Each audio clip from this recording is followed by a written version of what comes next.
Hey everyone, my name is Madeline, and I'm really excited to be seeing y'all soon for ILMUNC India next week.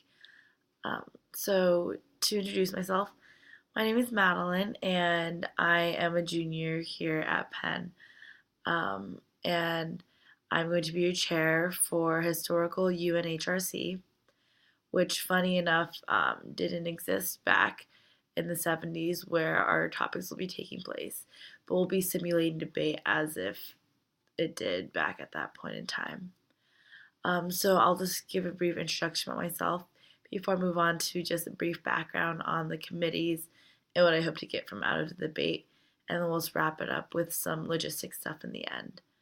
And I just wanted to apologize for not being able to do a live stream with answering your questions right off the bat. This week, we actually had another conference for Model UN, and so dealing with scheduling and such, this is the best that I could do.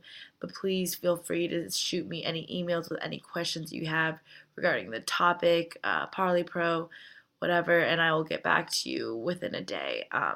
So just send it to me whenever, and that will be at UNHRC at ilmunc-india.org. And you can also find that on the website as well. So, yeah, as I said, my name is Madeline. I'm a junior here, studying statistics and marketing operations management. I'm originally from a town called Erie, Pennsylvania, which is a pretty small suburban town here in Pennsylvania. I was originally born in China and I moved to Illinois when I was 5 years old, then moved to Erie. I have a little brother. He is turning 13 in a week.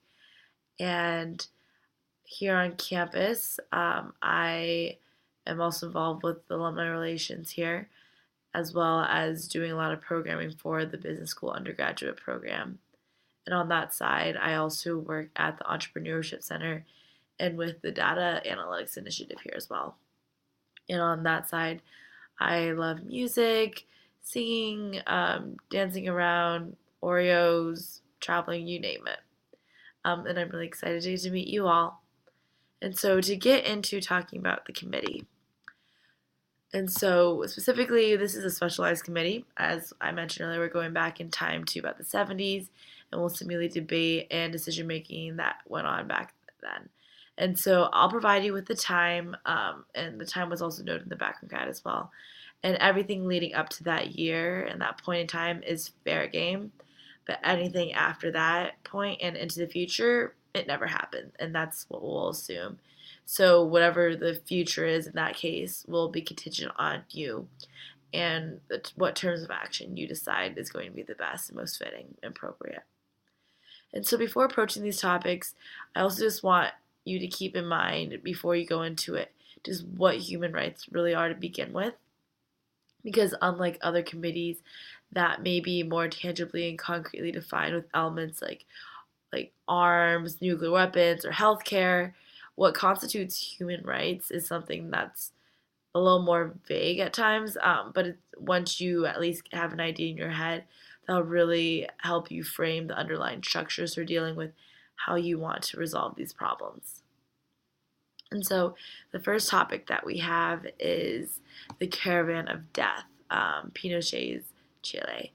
And so in this topic, first and foremost, the issue you want to be able to address is thinking about how countries can get involved to aid the people and prevent the actions of Chile's military government. And so countless people on the daily are being killed simply for supporting the previous democratic government, or even if they're just sympathetic towards Allende when he passed away. And any signal of dissent has caused a lot of insecurity with Pinochet and believing that there could be some sort of uprising or civil war. And he's deflecting that by using violence and terror, and instilling that across the board, and that has killed thousands of people. And that's something that you need to be able to decide what is the best course of action in addressing that, and ideally like solving that.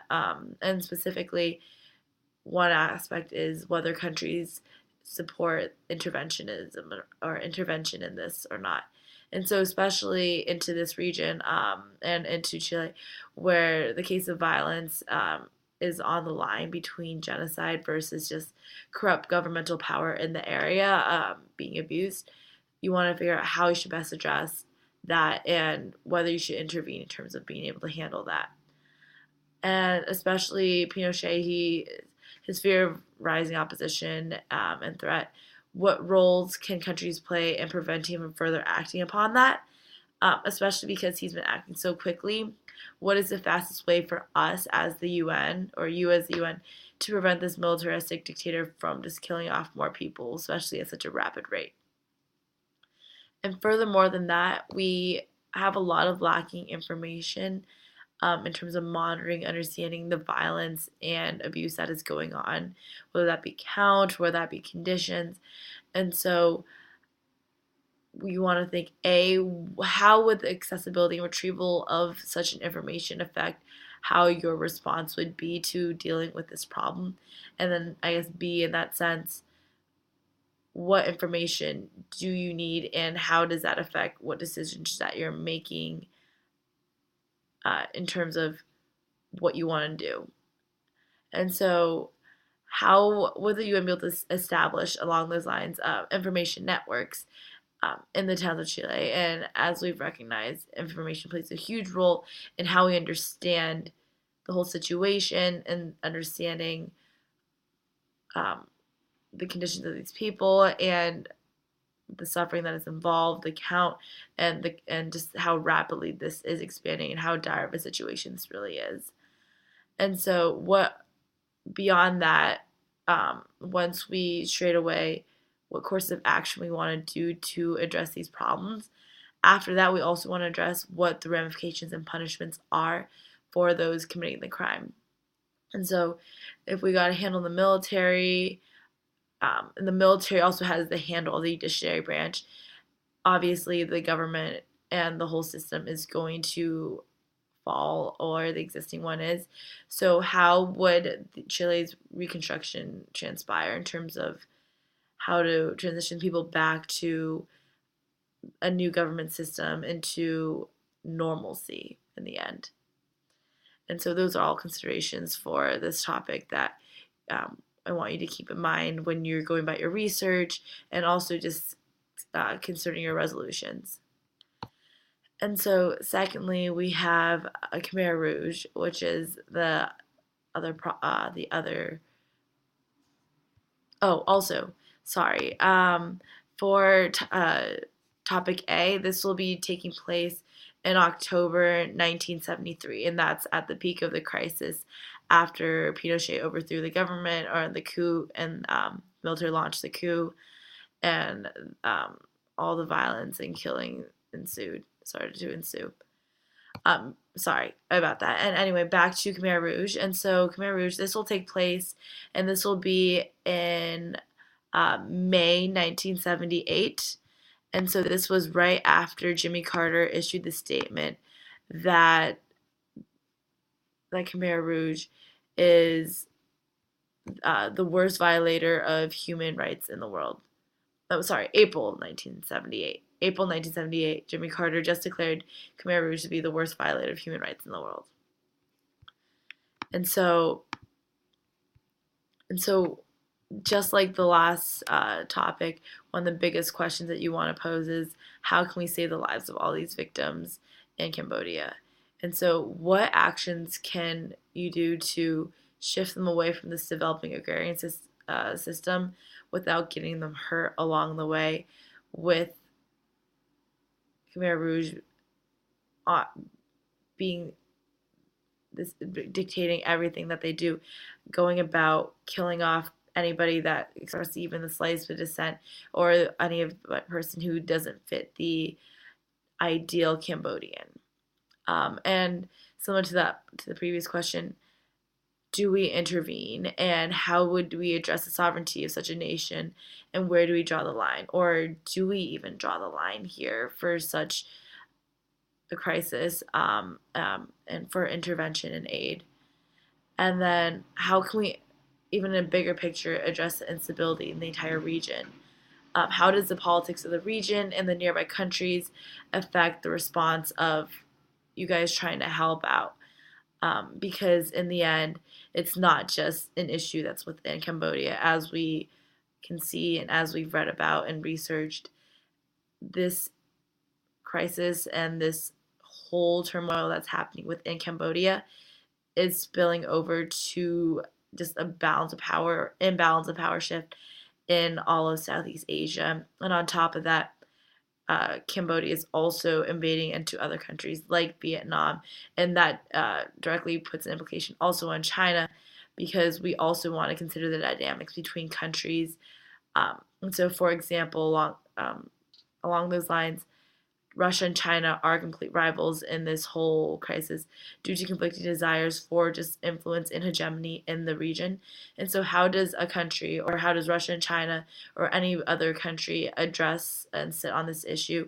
And how does their perceived relationship outcome, interaction with these different countries in the region, shape how they want to help Cambodia?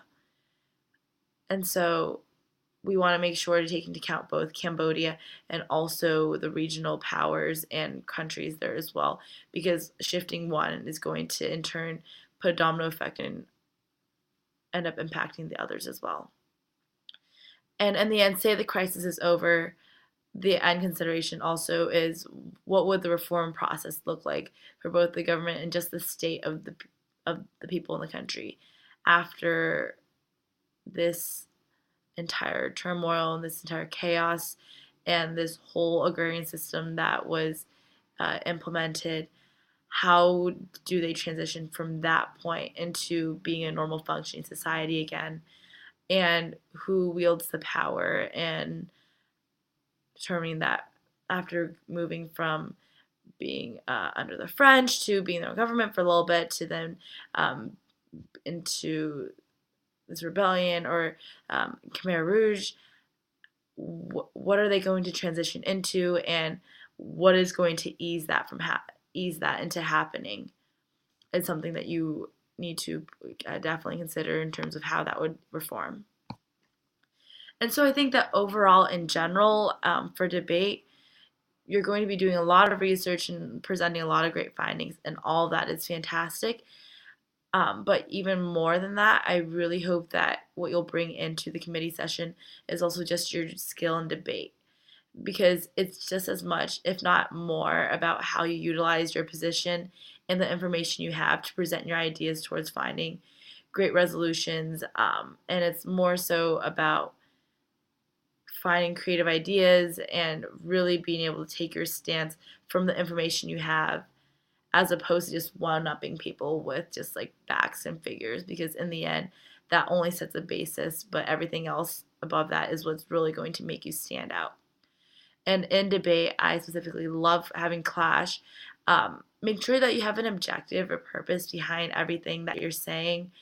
And I want you to all be critical thinkers and carefully and systematically think out your arguments, resolutions, and I want you to challenge one another. But on the flip side, on the same side, I really do encourage and love collaboration among the delegates. And so just don't bite each other's heads off, okay? But even more than that, especially in regards to human rights, it's really critical to collaborate and find compromise to come up with the best resolutions there are. Given the scope of your position. And it's good to have delegates that are willing to really work things out for the better of the topic, for the better of resolving the issue, as opposed to just putting your name on top of sponsoring a resolution and presenting that. We really want to hash out what the best solution would be in addressing these problems.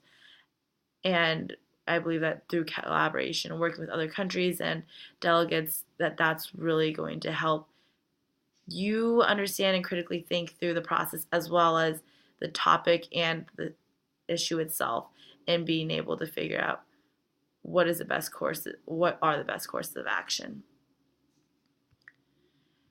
Okay, so let's talk briefly about logistics. So reminder that the deadline to submit position papers is November 20th. And so that's in 3 days. And so for schools, faculty advisors know that they just need to upload the position papers together on the back end. And if you're registering as an individual, you can directly upload your position paper yourself on the back end. And then in terms of doing your research and evidence, obviously there are great sources out there like AP, BBC, Al Jazeera, and just making sure that you provide those citations, and if you happen to bring those also into committee session, that you can back up your statements with this evidence. And then somebody earlier asked about what sources are credible versus not, and there is a discretion there. Like I mentioned, some trusted sources before, like Associated Press is great, BBC is great. And then Reuters is great as well. And so even aside from that, as long as you're being careful and wise about the facts that you're pulling out and that you can back that up, then of course if you bring in a piece of paper from a newspaper I've never heard of, that's not going to help you. But yeah, just use your discretion, be smart, and I'm sure it'll be fine in the end. And like I said earlier, because I wasn't able to do the live stream of questions, please do email me with any questions regarding the committee or the resolutions, or not resolutions yet, with Parley Pro, with research, or just clarification on some of what I'm looking for in a resolution, or even just delegate. Just send those my way. I'll get back to you immediately. Again, the email is UNHRC at ILMUNC-India or -India.com. And so I think that's basically it. It is 5:20 a.m. here. I have a final tomorrow, so I'm going to go to bed. But please do hit me up, and